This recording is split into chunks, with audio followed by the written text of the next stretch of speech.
Hello sir, please sir, నేను మిమ్మల్ని కలవాలి. మీతో చాలా విషయాలు మాట్లాడాలి. మీరు అనుమతిస్తే మిమ్మల్ని నేను ఒక చోట కలవాలని అనుకుంటున్నాను సార్. అసలు నువ్వు ఎవరమ్మా? నువ్వెవరో కూడా నాకు తెలీదు. కానీ నేనెవరో మీకు తెలియకున్నా మీరు నాకు తెలుసు సార్. మీరు ఆ రోజు విశాఖపట్నం వచ్చారు కదా, నేను మిమ్మల్ని చూశాను. సార్, ప్లీజ్ సార్, రేపు మిమ్మల్ని మీట్ అవ్వాలి సార్. సరే అమ్మా, నువ్వు అంతలా అంటున్నావు కదా, నువ్వెవరో తెలియకున్నా కూడా సరే, నువ్వు కలవాలని అంటున్నావు కాబట్టి దుర్గమ్మ గుడి పక్కన ఉన్న పార్క్ ఉంది కదా, అక్కడికి రేపు రామ్మా 10 గంటల వరకు. కొంచెం ముందుగా వస్తే బాగుంటుంది కదా సార్, కానీ నాకు అంతకంటే ముందు కాస్త వర్క్ ఉంది. సరే సార్, 10 వరకు నేను అక్కడ ఉంటాను సార్ అని అంటూ కాల్ని కట్ చేసి ఎంతో సంతోషంగా, ఇదిగో అన్నా, నిజంగా థ్యాంక్ యూ అన్నా, థ్యాంక్ యూ సో మచ్. మీరు ఫోన్ ఇవ్వటం వల్ల నేను ఇప్పుడు రేపు నా వాళ్ళెవరో నాకు తెలియబోతుంది సార్. ఇదంతా మీ వల్లే సార్ అనే విధంగా భూమి అంటూ ఎంతో సంతోషంగా నడుచుకుంటూ వెళ్తూ ఉంటే అంతలో అక్కడే ఉన్న ఐస్ క్రీమ్ బండిని చూస్తుంది. అన్న, ఒక ఐస్ క్రీమ్ ఇవ్వరా?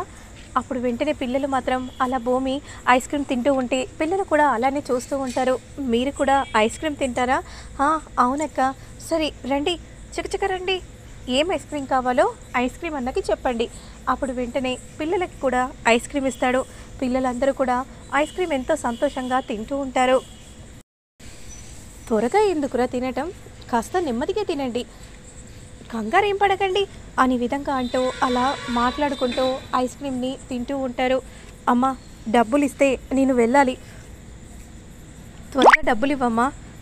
అప్పుడు వెంటనే ఒక్క నిమిషం అన్నా అని అంటూ తన కొంగులో ఉన్న డబ్బులను తీయబోతూ ఉన్న సమయంలో డబ్బులు కనిపించవు. అయ్యో, తెచ్చుకోవటమే మర్చిపోయానే. అన్న, డబ్బులు లేవు. భలే దానివమ్మా, నువ్వు ఒక్కదానివి తినేదే కాక ఆ పిల్లలకు కూడా ఇప్పించావు. 100 రూపాయలైంది. ఇప్పుడు ఎవరిస్తారమ్మా?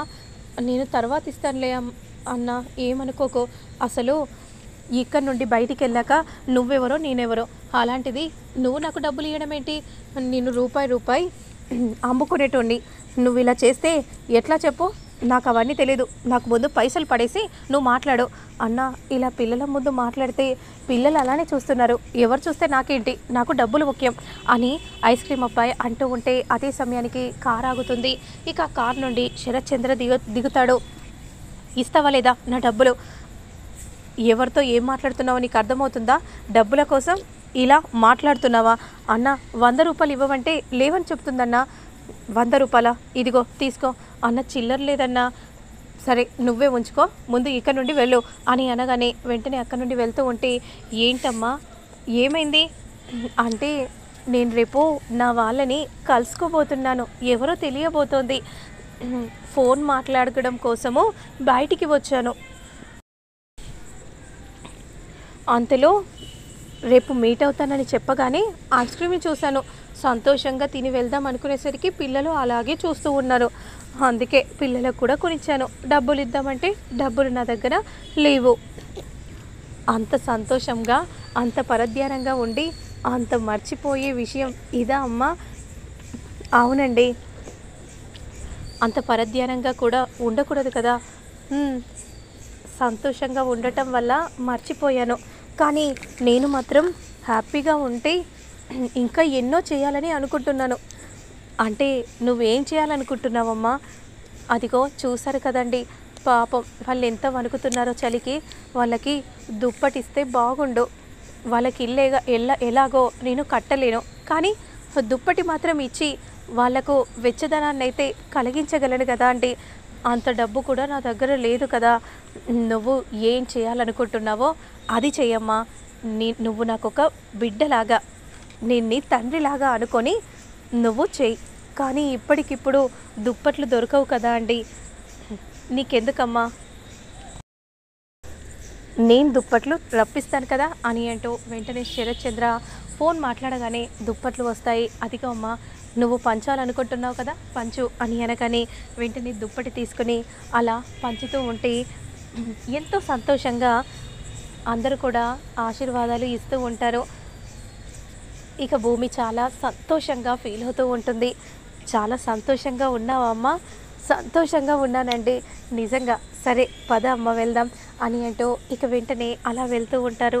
అంతలో అక్కడ పిల్లలు డ్యాన్స్ వేస్తూ ఉంటే ఒక్క నిమిషం అండి అని అంటూ ఎంతో సంతోషంగా కారు దిగుతుంది. ఒక్క నిమిషం అన్నా అని అంటూ క్లాసికల్ సాంగ్ పెట్టి వెంటనే నాట్యం ఆడుతూ ఉంటే శరత్ చంద్ర షాకింగ్గా అలానే చూస్తూ ఉంటాడు.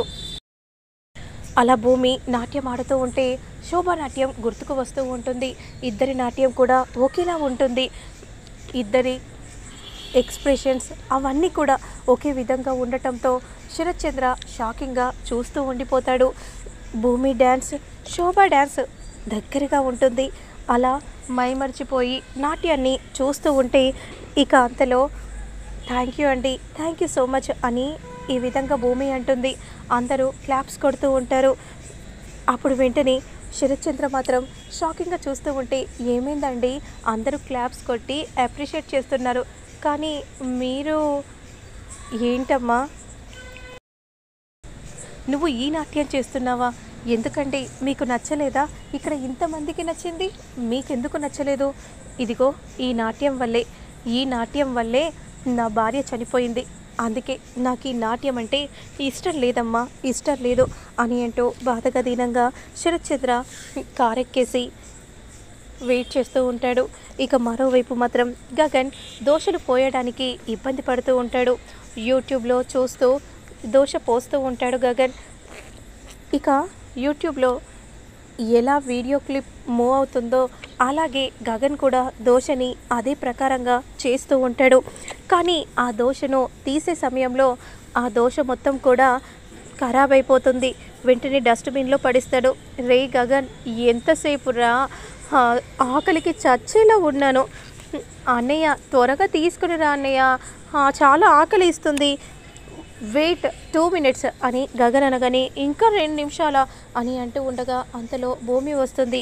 ఏంటంటే అలా ఉన్నారేంటి, అదిగో కాస్త నీరసంగా ఉంది అని అనగానే నువ్వు ఇక్కడే ఉండమ్మా, నేను దోశలు పోసుకొని వస్తానని సుపుత్రుడు అప్పుడనగా వెళ్ళాడు.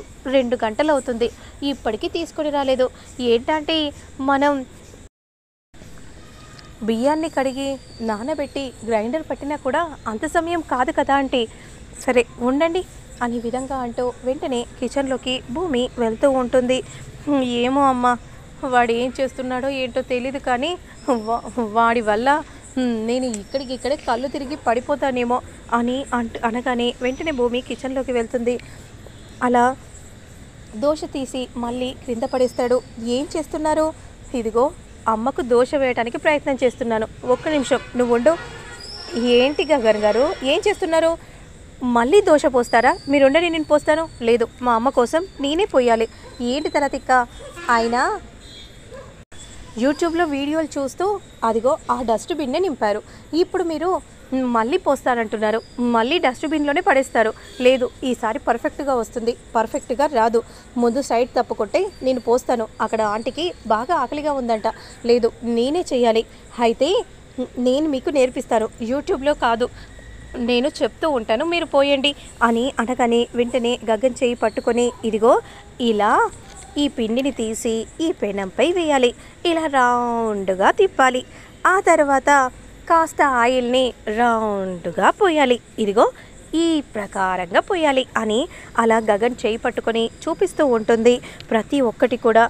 ఆ తర్వాత మీరు ఏమో వేయాలనుకున్నారు కదా, క్యారెట్ ముక్కలు, ఆనియన్ ముక్కలు, ఇదిగో కాస్త దోరగా వేగిన తర్వాత ఇప్పుడు వేయాలి. చూడండి ఎంత పర్ఫెక్ట్ అయిన దోశ వస్తుందో. ఇక ఎలా తీయాలో తెలుసా? ఇదిగో ఈ అంచులను నెమ్మదిగా ఇలా జరుపుతూ ఈ దోశను మడత వేయాలి. చూసారా పర్ఫెక్ట్గా వచ్చింది. నిజంగా వావ్, నిజంగా తైతక్క నువ్వు సూపర్ అనే విధంగా గగన్ అంటూ అలా భూమిని పట్టుకుంటూ ఉంటాడు. భూమి మాత్రం మైమర్చిపోయి గగన్ని చూస్తూ ఉంటుంది. గగన్ అలా మాట్లాడుతూ ఉంటాడు, చేతులను గట్టిగా పట్టుకొని మాట్లాడుతూ ఉంటే భూమి మాత్రం అలానే గగన్ని చూస్తూ ఉండిపోతుంది. మరి ఆ తర్వాత ఏం జరుగుతుంది అనేది మళ్ళీ నేను నెక్స్ట్ వీడియోలో అప్లోడ్ చేస్తాను, లేట్ చేయకుండా చూసేయండి.